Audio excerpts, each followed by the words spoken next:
اب آئیے اگلا دور آیا حضرت عثمان کا دور خلافت. یہ ہے وہ وقت کہ اب یہود نے امت مسلمہ کی پیٹھ میں چھکا ڈھونڈا. وہ کیسے؟ ایک یہودی عبداللہ ابن سبا اسلام کا لبادہ اوڑھ کر آ گیا, معاشرے کا جائزہ لے لیا. ان میں بنو ہاشم اور بنو امیہ میں جو پرانی کشاکش تھی اس کے کچھ نہ کچھ جراثیم باقی ہیں. اگر ان کو ذرا بھڑکا دے تو مسلمانوں میں انتشار پیدا ہو جائے. کہا یہ عثمان کون ہے؟ یہ تو بنو امیہ میں سے ہے, یہ حق تو بنو ہاشم کا ہے, خلافت ان کے پاس ہونی چاہیے, محمد کے تو رشتہ دار وہ ہے صلی اللہ علیہ وسلم.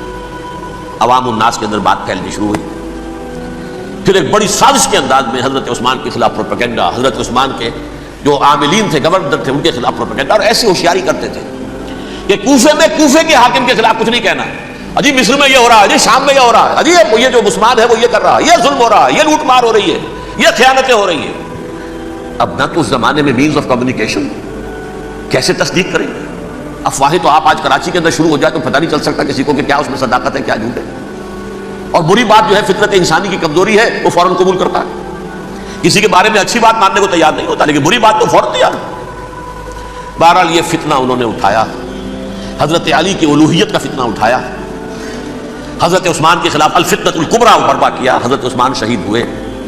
اس کے بعد 5 برس تک مسلمان ایک دوسرے کی گردنیں کاٹتے رہے, باہمی خانہ جنگی ہوئی. امت کو وہ زخم لگایا ہے جو آج تک جس سے خون رس رہا ہے. یہ شیعان عثمان اور شیعان علی تھے جو بعد میں پھر سنی اور شیعہ ہو, اور آج تک ہے.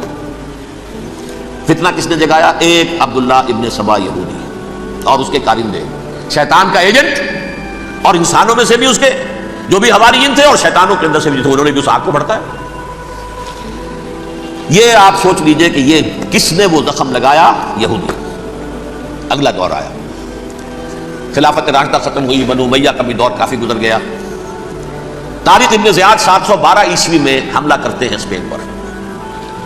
اسپین اس وقت عیسائیت کا بہت بڑا گڑھ, بڑے کٹر ترین عیسائی جو ہے وہ اسپین میں تھے.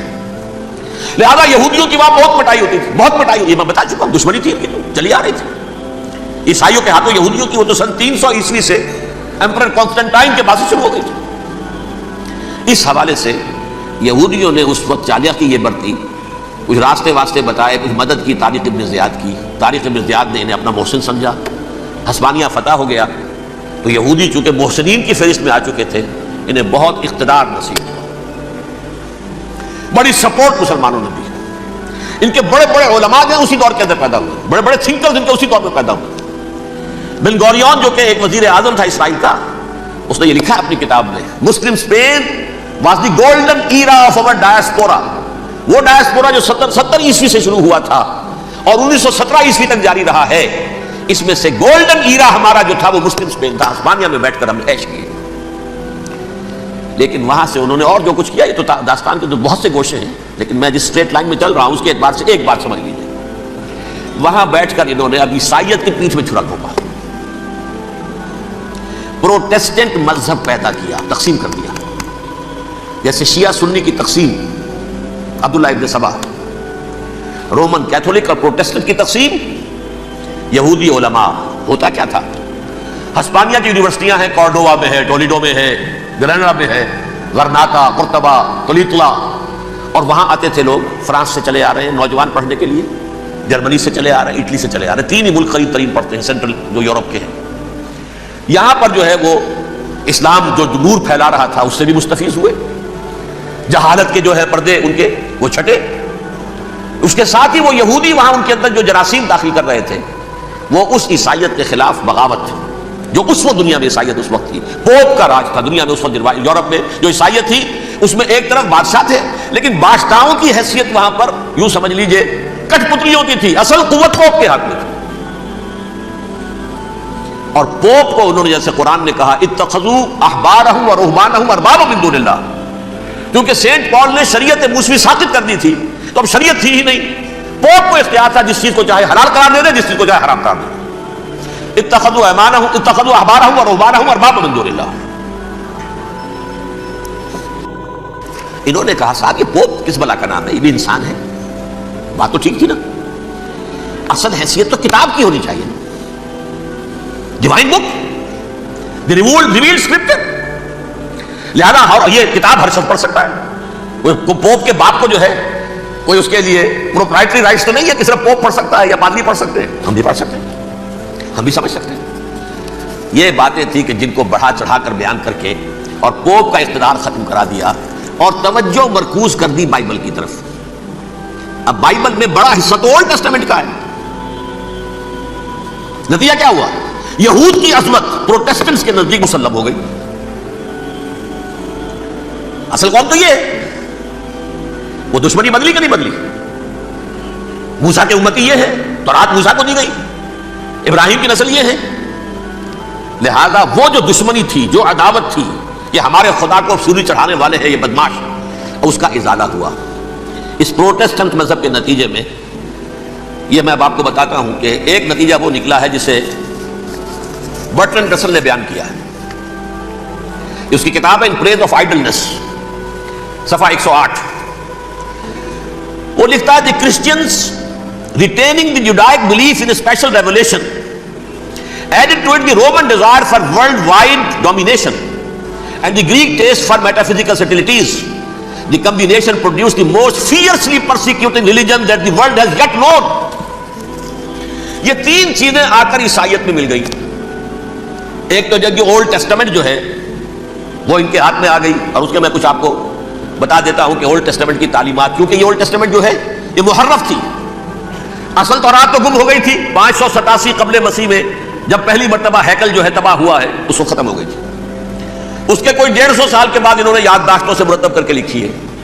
اب اس میں ان کے اپنے خیالات, اپنے امانی, اپنی توجیحات وہ شامل ہو گئی.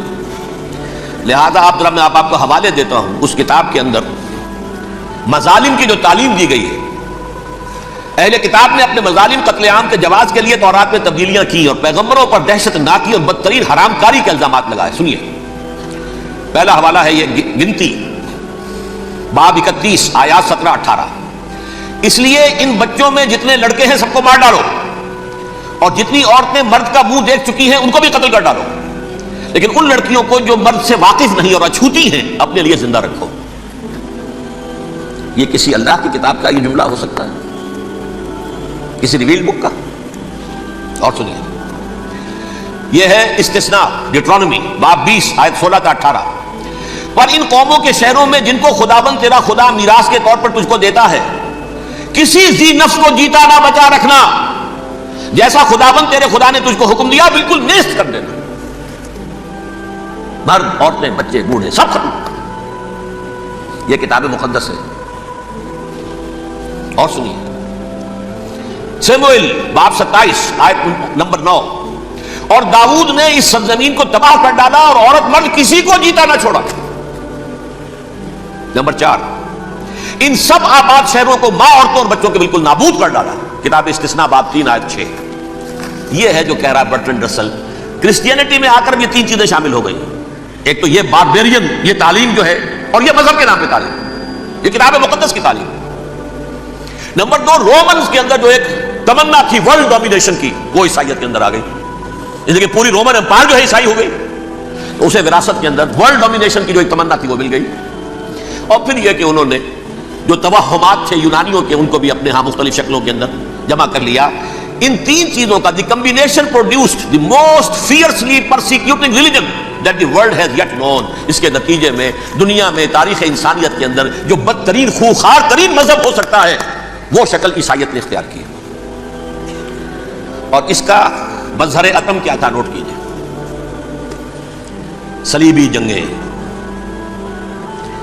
ایک بات ٹائم ٹیبل کے اعتبار سے نوٹ کر لیجیے گا. فرسٹ ملینیم ختم ہوا, سیکنڈ شروع ہوا. ان کے 1000 سال ختم ہوئے تو 11ویں صدی میں سیکنڈ ملینیم شروع ہوا, تو پہلی صلیبی جنگیں ہوئی. لاکھوں مسلمان قتل کیے.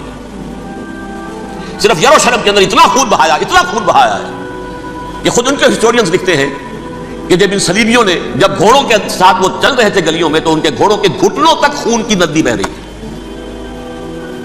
جہاں سے گزرے ختم کرتے چلے گئے, آبادیاں کی آبادیاں ختم کر دی. اگرچہ اس کروسیڈ میں گیہوں کے ساتھ گھن بھی پسا, یہودی بھی بہت مارے گئے. یہ فرانس سے, جرمنی سے جب یہ کروسیڈرز آ رہے تھے 3000 میل کا سفر طے کر کے آئے تھے. سوچئے تو صحیح, اربن ثانی پوپ جو تھا، آگ لگا دی تھی اس نے پورے یورپ کے اندر، شرم سے ڈوب مرو، تمہارے مقدس علاقے مسلمانوں کے ہاتھ میں، انفیڈلس، یہ کافر، یہ مرتد، یہ ملحد۔ مسیح جہاں پیدا ہوا، مسیح کو جہاں سولی دی گئی، وہ کہاں ہے؟ ان کے ہاتھ میں۔ وہ آگ لگائی ہے، 3000 میل کا فاصلہ طے کر کے یہ قومیں آئی ہیں وہاں، اور جو تباہی مچائی ہے انہوں نے۔ تاریخ انسانی میں ایسی بربریت کی کوئی مثال، اور یہ ان کے اپنے ہسٹورینز لکھتے ہیں، شرم کے بارے ایسے محسوس ہوتا ہے جیسے ان کی گردنیں جھکی جا رہی ہیں۔